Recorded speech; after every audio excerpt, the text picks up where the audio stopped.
लाड़काने में Shaheen arts council लाड़काने arts council Pakistan के तावन से नामियारे शायर अदीब सहाफ़ी मुश्ताक बुखारी के मान में दस्तारबंदी कई हुई।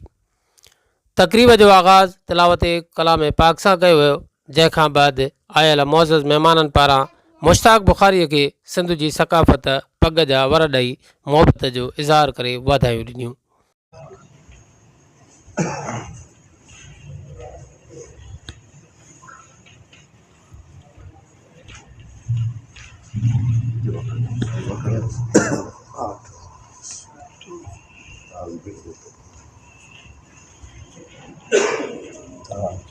थोड़ा खोल दे ना टोपी की नहीं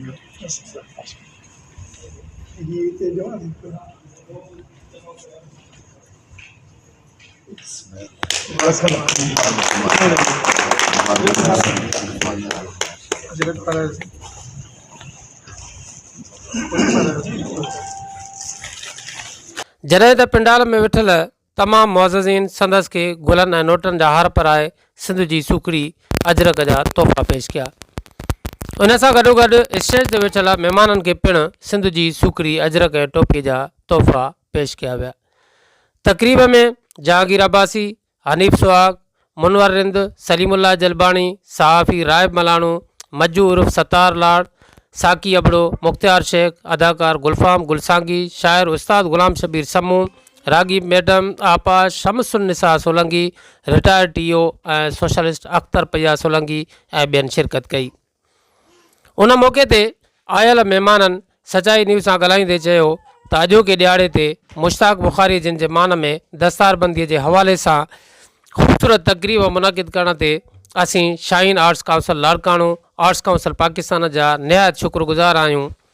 हिननि चयो त साईं मुश्ताक बुखारी जिन चोटीअ जा शाइर लेखक हुअण सां गॾु बहितरीन इंसान आहिनि। संदन जो शुमार बुलंद पाए जे अदीबनि शाइरनि में आहे। हिन जी तारीफ़ में जेतिरो कुझु चइजे उहो घटि आहे। तबियत जा निहायत ई संजीदा, मिलनसार ऐं खुलमिख आहिनि, जंहिं सबबु हर उमिरि जा माण्हू साणसि मोहबत कंदा आहिनि। संदसि जी शाइरी सिंध जे लॻभॻि 80 रागी फ़नकारनि ॻाए ख़ूब दाद हासिलु कयो आहे।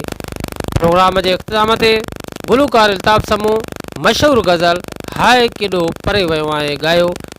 आबिद कोरे जे दर्द मुंहिंजा ॿुधी राति रोई ॾिनई कलाम ॻायो। इरफान हैदर सफ़र चाहतुनि जो निरालो रहियो ॻायो। आलमगीर सोलंगीअ असां नंढपिण खां निभाइणु सिखियाऊं कलाम ॻायो। मतिलबु त रागी फ़नकारनि मुश्ताक बुखारी जिन जी शाइरीअ ते सुर विखेरे आयल महिमाननि खां ख़ूब दाद हासिलु कयो।